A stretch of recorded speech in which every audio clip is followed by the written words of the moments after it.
It's first thing in the morning and the sun is just coming up, and I literally just rolled out of bed because somebody told me that this area has a bird that I've been searching for ever since I was a little kid. Have you ever seen a male wood duck? They are absolutely insane looking.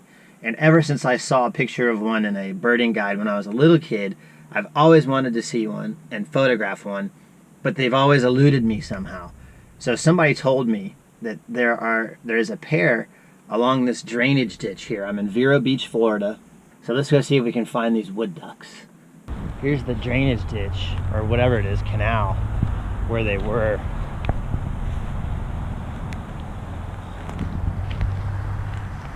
See that big old oak tree back there? I should have brought my D810, because man, the reflection of this oak tree in the water, that would make a killer picture. And these are the trees that you don't see anywhere but in the south of the United States. There's another big one along this road with all that Spanish moss hanging off of it. Man, they make really, really cool photographs. And of course, I've got this big zoom lens, so I'm not prepared for that type of photography.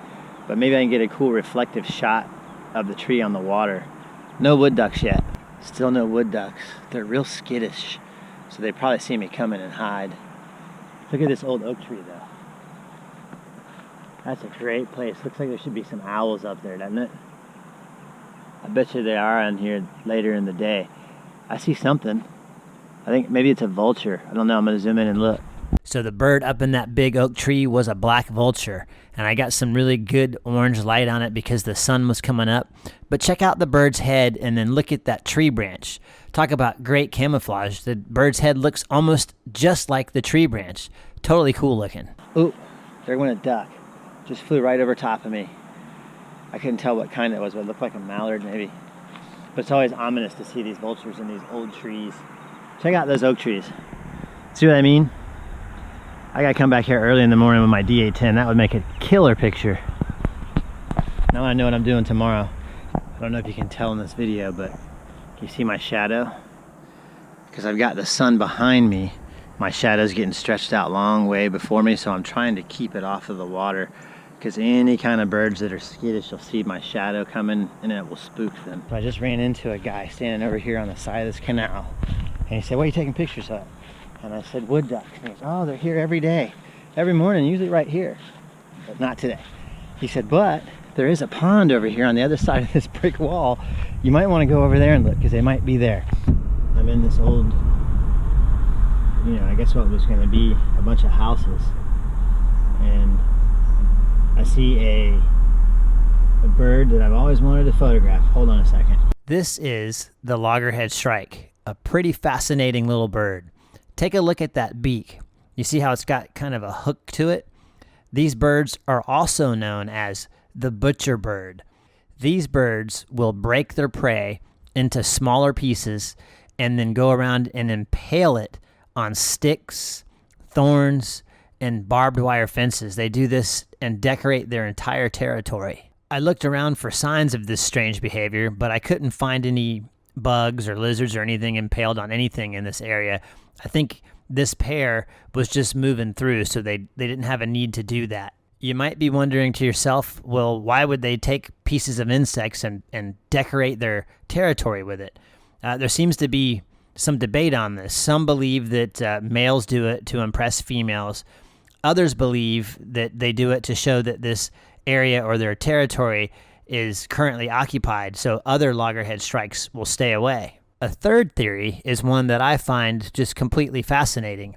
Loggerhead shrikes like to eat a type of grasshopper found in Florida known as a lubber grasshopper. Lubber grasshoppers are these really big grasshoppers. They're around 3 to 4 inches long, and they're a orange color, and they're kind of frightening. I learned about these grasshoppers when I was a kid. I used to do a lot of fishing in some ponds, and one of the best baits to catch a lot of panfish and smaller bass were grasshoppers, so I could just catch grasshoppers and use them as bait. So one day I stumbled upon this lubber grasshopper. It was a monster, and I thought to myself, oh man, this grasshopper is going to be the best bait, and I'm going to catch the biggest fish in the whole pond. So I used this lubber grasshopper as bait, and I remember throwing it out into the pond and just watching it sit there, and no fish would come anywhere near it.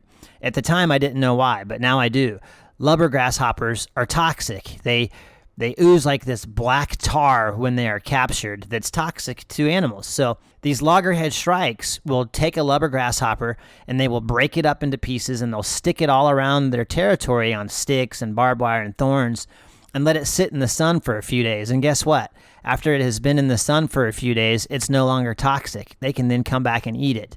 That's pretty ingenious if you ask me. Day 2 in search of the wood ducks. I'm at the same place. And that big old oak tree I talked about in the other video, there's an osprey sitting up in the top. But I brought my other camera, and if the water reflections look good, I'll try to grab some shots of these trees reflected in the water and that osprey if I can get close enough. I went for the sunrise through this majestic old oak tree. The reflections on the water weren't looking very good, and the osprey flew away before I could get close enough to get a shot. So I went for this one, and I really like this one. I used a different camera for this one and a different lens than what I normally use. I used my D810, and I used a 20mm lens. It was the widest angle lens I had, and it was just enough to get this entire tree in the shot. The Nikon D810 is an absolutely incredible camera for this type of photography because it soaks up so much detail and has such a massive dynamic range. You can really capture all kinds of good stuff. And in case you're wondering how to get that sun flare like that, here's the details on the image. Check out the aperture. Typically, if you shoot with like maybe f9 to f11, you get this really cool sun star effect. So I'm using this Nikon 200-500 lens to kind of peek all the way down this canal and see as far as I can see and see if I can locate these wood ducks. And so far, still nothing. And the further you go this way, there's like a mist and a fog. So that's going to be interesting. All right, there's a kingfisher that keeps darting in and out of these trees too. And that's something I keep forgetting to mention. Sometimes you have to listen for the birds before you'll see them. So you have to learn what kind of sounds the birds make, and then you can hear them and try to sneak up on them. Kingfishers are real skittish too, though. They're hard to get close to. Still, so far, no wood ducks. I did manage to get a shot of that belted kingfisher before it flew away. And let me tell you, these birds really do live up to their names. They are one of the best birds at catching fish. They will just literally fall right out of a tree or out of the sky so fast, hit the water, grab a fish, and then just fly away. That chestnut color band across the chest there, that means this kingfisher is a female. So I'm watching that kingfisher, and from out of nowhere, 3 ducks come flying down the canal and land right next to me. The only problem was they flew into the light and I'm behind it, so it makes it kind of difficult. But they're still right here. I think they're mallards. I'm gonna see if I can get some better pictures of them. It looks like I finally got my ducks in a row. I mentioned that I thought these might be mallard ducks, but I'm incorrect. I believe these are mottled ducks, males, because they were a little bit bigger than the female mallards that I typically see around here.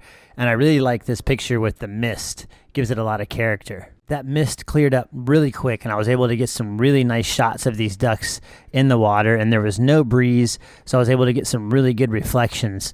I really like the way the surrounding trees on the banks of this canal reflect onto the surface of the water and give it that nice green color.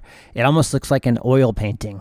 Since these ducks didn't seem to mind me hanging out taking their pictures, I figured I'd set up and go ahead and get a couple of nice video clips of them. This was filmed in 4K and then downsampled to 1080p, and this was on the D500 with the 200-500mm lens. Excellent at capturing video. So as I was filming the ducks that I thought were mallards, which I don't think they are now, I think they're molted ducks. God, there's birds everywhere. Guess what flew by? Not 2, but 3 wood ducks, and they went this way. So I'll see if I can find them. I was right, the wood ducks are right up here. I'm gonna see if I can use this tree as cover, but they're in front of me, so they're gonna be backlit. All right, the wood ducks are right on the other side of this oak tree, and I'm kind of using it as cover in hopes that they'll come this way. There's only 2 that I can see, a male and a female, but they don't appear to be coming this way yet. So I'm gonna just kind of wait it out a minute and see what happens, because if I can get down here, they'll never see me, and I get some really good shots. But now they're going the opposite way. So I'm gonna go out on this road and come up behind my car. And now I'm gonna see if I can get really close by just kind of crawling through this grass. So let's see what happens. And here it is, the wood duck. On the left is the female, and on the right is that male. Look at the color on the male's head. That is absolutely incredible. One of the most brilliant looking birds I think I have ever seen. I think I could have gotten some better pics had I used a faster shutter speed, but these ducks were down in this canal and there wasn't much light. This was the fastest I could get to get a decent exposure. I managed to stay out of sight and follow the wood ducks for a little longer along the canal. I got some more images. I really liked this one shot of the male here with all the little flowers in the water. And then they finally saw me and flew away. I managed to get one shot of the male as he was flying away. But then I came back to this area a few months later. I just happened to be driving along this road where the canal is, and I had my camera with me, and I found the female. There she was, and apparently they had babies, and the babies are almost full grown now. I'm going to leave this video with the one shot here that I really like of the younger wood duck on this log. There should be a little bumblebee in the upper left-hand corner. Go ahead and click on that and subscribe to my channel. I got a lot of videos planned. If you like the video, click the thumbs up and always leave comments. It doesn't matter if it's good, bad, questions, whatever. I'll do my best to answer any questions, and I love hearing what everybody thinks of the videos.